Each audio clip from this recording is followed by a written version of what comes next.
এইখন আছে ধনশিৰি নদীখন নাগালেণ্ডৰ ইয়াউটুং পিকত সৃষ্টি হৈছে আৰু সৃষ্টি হয় কাৰ্বি আংলঙৰ মাজেৰে পেৰেন ডিষ্ট্ৰিক্ট হৈ নাগালেণ্ডৰ পেৰেন ডিষ্ট্ৰিক্টৰ পৰা কাৰ্বি আংলং হৈ আহি এই নদীখন এনেকৈ গৈ নুমলীগড়ে গৈ ব্ৰহ্মপুত্ৰ নদীৰ লগত যা গৈছে মানে ব্ৰহ্মপুত্ৰ নদীৰ লগত সংমিশ্ৰণ হৈছেগৈ আৰু এই নদীখন এই জেগা টুকুৰাত দয়াং আৰু ধনশিৰি দুখন নদীৰ সমন্বয় ঘটিছে আৰু সেইটো বৰপথাৰৰ পৰা গেলিপুং পাৰ হৈ আহিলে য'ত ধনশিৰি আৰু দয়াং নদীৰ দুইমুখ সৃষ্টি হৈছে আৰু সেইকাৰণে এই দুইমুখৰ পৰা এইফালে পানীৰ যিটো কাৰেণ্ট এইটো অলপ প্ৰবল হয় পাৰবিলাক পানীত বুৰ গৈ আছে আৰু এই পানীৰ কাৰেণ্ট তোমাৰ তীব্ৰগতিত চলি আছে চব আৰু এই ঘাটেৰে মানুহে দৈনন্দিন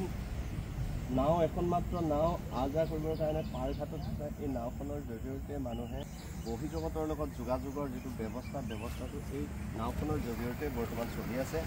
অৱশ্যে খৰালি দিনত ইয়াত এখন বাঁহৰ দলং আমি দেখিছিলোঁ বৰ্তমান এই বাঁহৰ দলং পানীয়ে হতুৱাই নি বহুত দূৰ পোৱাই চাগে ভাঙি চিঙি শেষ কৰি দিছে গতিকে এই যি টুকুৰা ঠাই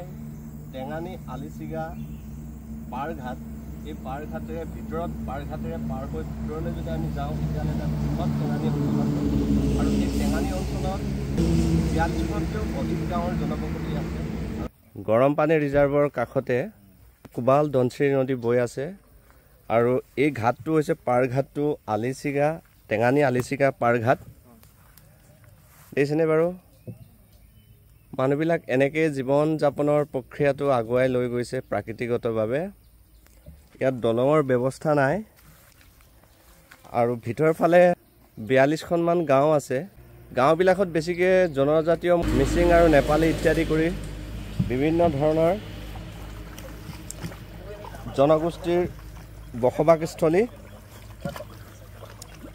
চাওকচোন এডাল ৰছীত ধৰি কেনেকৈ এই কোবাল নদীখনৰ যাতায়াতৰ একমাত্ৰ ব্যৱস্থা সেই নাওখনে এনেকুৱা ধৰণে জীৱন যাপন কৰি আছে দৈনন্দিন জীৱন যাপন কিন্তু এই নাওখন বিশেষ এটা কৌশলত গ'লেহে যাব পৰা যায় চাওকচোন নাৱৰীয়াকেইজনে কি এটা কৌশল ব্যৱহাৰ কৰিছে ইয়াক যদি পথালি কৰি দিয়া হয় নাওখন বহু দূৰলৈ গুচি যাব কিন্তু এইকাৰণে পথালি হ'ব নিদি থিয়কৈ নাওখন ৰাখাই থৈছে আৰু এজনে ৰছীডালত ধৰি টানি গৈ আছে এইফালে প্ৰতিদিনে শ মানুহৰ আহ-যাহ চলে এই পাৰঘাটেৰে এইটো হৈছে টেঙানী আলিচিগা পাৰঘাট খৰালি দিনত ইয়াতে এখন দলং থাকে দলংখন বাঁহৰ এখন দলং কিন্তু দলংখন এতিয়া পানীত জলমগ্ন হৈ আছে এই অঞ্চলত পানী বৰ্তমান যথেষ্ট বাঢ়ি আছে আজি অলপ পানী কমিছে পানী বহুত ওপৰলৈ উঠিছিলে দূৰ দূৰণিৰ পৰা কেনেকৈ পানীৰ সোঁত বৈ আছে চব ধনশিৰি নদী ফেনে ফুটুকাৰে বৈ আছে পানীবিলাক কিন্তু বহুত গোলা একদম ঘোলা পানী আহিছে আৰু সেইবিলাক আচলতে পাহাৰৰ ওপৰৰ পৰা ধনশিৰি নদীখন বৈ আহিছে যে তো সেইকাৰণে মাটিক খহাই পানীৰ যিটো কাৰেণ্টটোৱে মাটিক খহাই দিয়াৰ বাবে এই মাটিবিলাকৰ কাৰণে পানীটো ৰং ঘোলা হয় বন্ধুসকল আজি আপোনালোকক কোবাল ধনশিৰি নদীৰ এক দৃশ্য আপোনালোকৰ আগত দাঙি ধৰিবলৈ চেষ্টা কৰিলোঁ আৰু আপোনালোকৰ পৰা বিদায় মাগিছোঁ ধন্যবাদ